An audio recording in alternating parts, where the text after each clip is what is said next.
আসসালামু আলাইকুম, আমি নাইম দক্ষিণ কোরিয়া থেকে। আজকের এই ভিডিওটা একটু ভিন্ন ঘরানার ভিডিও। আপনাদেরকে বেশ কিছু তথ্য দিতে যাচ্ছি। মার্কিন যুক্তরাষ্ট্র, চীন, রাশিয়া, বিশেষ করে এই তিনটা রাষ্ট্র পরাশক্তির দেশ, যারা এমন এমন বিষয়ে গবেষণা করে যা আমাদের মতন সাধারণ বা শিক্ষিত মানুষও কল্পনা করতে পারবে না। আপনি দেখেন যে করোনার যে নাম আসছিল, খেয়াল আছে তো?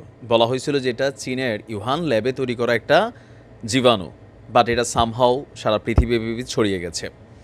এরপরে আপনারা দেখেন যখন ভূমিকম্প হয় বড় মাপের, যেটা নর্মালি প্রকৃতিগতভাবে টেকটোনিক যে প্লেট আছে সেটা নড়ার ফলে হয়, কিন্তু মার্কিন যুক্তরাষ্ট্র এমন গবেষণা চালায় যে বিভিন্ন ধরনের বিজ্ঞানীরা দাবি করছে যে আমেরিকা চাইলে পৃথিবীর যে কোনো জায়গায় ভূমিকম্প ঘটাইতে পারে। আকাশে তারা কৃত্রিম বৃষ্টি তৈরি করতে পারে। তো তাদের দ্বারা মানে লোকচক্ষুর অন্তরালে অনেক কিছুই সম্ভব, আর অনেক কিছু আবার আমেরিকা এলিয়েনের ঘাড়ে চাপাই দেয়। তবে বাস্তবে এলিয়েন আছে বলেই আমাদের ইটালি একজন প্রবাসী ভাই আমার কাছে ইনবক্সে মেসেজ পাঠিয়েছিলেন যে তিনি একজন সেলুন, মানে একজন কি বলা হয় যে পেশায় নাপিত বা সামহাও যারা সেলুনে কাজ করে, তার দোকানে যে কোনো একজন ব্যক্তি আসছিল, তিনি তাকে শেভ করানোর সময় মনে হয়েছিল যে তিনি সাধারণ মানুষ না। আমি এলিয়েনের ভিডিওটা পরে তিনি এই বক্তব্যটা দিয়েছিলেন। তো যাই হোক, আমরা কোরআন সুন্নাহ থেকেও বিশ্বাস করি পৃথিবীর বাহিরেও ভিন গ্রহে প্রাণীর অস্তিত্ব আছে, এটা কোরআন থেকে প্রমাণিত। এখন আসেন আমরা আজকে যে বিষয়টা নিয়ে আলোচনা করছি, যুক্তরাষ্ট্রের উটা অঞ্চলের প্রত্যন্ত মরুভূমি, সেখানে লাল পাথরের মধ্যে চকচকে একটি ধাতব দণ্ড দাঁড়িয়ে আছে। এখন কে এই বস্তুটিকে সেখানে নিয়ে গেল কেউ জানেই না। কেউ ভাবছেন মহাজাগতিক বস্তু, কেউ ভাবছেন এলিয়েনের কাজ। তবে আমার ধারণা এলিয়েনেরও হতে পারে, আবার আমেরিকারও হতে পারে। কর্মকর্তাদের বরাত দিয়ে বার্তা সংস্থা এপি বলছে, দক্ষিণ পূর্বাঞ্চলীয় উটাহ এলাকায় হেলিকপ্টার জরিপ চলাকালে মসৃণ চকচকে এই ধাতব দণ্ডটি দেখতে পাওয়া যায়। এখানে সাধারণভাবে হেঁটে অথবা গাড়িতে যাওয়ার কোনো সুযোগ নেই। তাহলে কার এমন দরকার লাগলো এই প্রত্যন্ত মরুভূমির মধ্যে নিয়ে এই ধাতব দণ্ডটা বসায় আসার? বন্যপ্রাণী সম্পদ বিভাগ এবং জননিরাপত্তা বিভাগের একজন ক্রু বলছেন, গত 18 নভেম্বর তিনি এটি প্রথম দেখতে পান।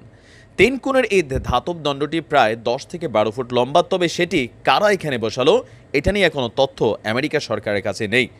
ওটা হাইওয়ে প্যাট্রোল কর্মকর্তা লেফটেন্যান্ট নিক স্ট্রিট অবশ্যই ধাতব দণ্ডটি নিয়ে ভিন্ন মন্তব্য করেছেন।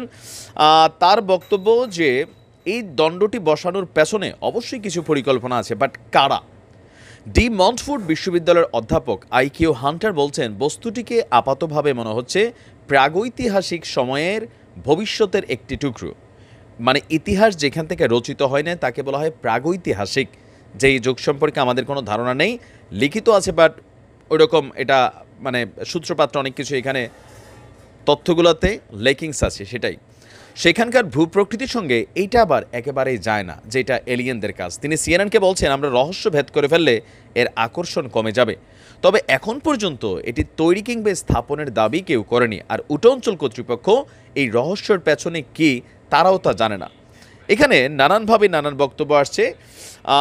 আমরা যদি দেখি যে এর আগেও পৃথিবীর বিভিন্ন জায়গায় এই ধরনের ধাতব দণ্ডের কিন্তু অস্তিত্ব খুঁজে পাওয়া গেছে। তবে প্রত্যেকটা দণ্ড নিয়েই এখন পর্যন্ত রহস্যটা অমীমাংসিত রয়ে গেছে। তবে আমার ধারণা হয়তো চীন, নয়তো আমেরিকা, নয়তো রাশিয়া। তবে যেহেতু আমেরিকার ভূখণ্ডে, তো সেই ক্ষেত্রে আমরা ভেবে নিতে পারি যে এটা মার্কিন যুক্তরাষ্ট্রের গবেষণা দলের হয়তো কোনো না কোনো কাজ।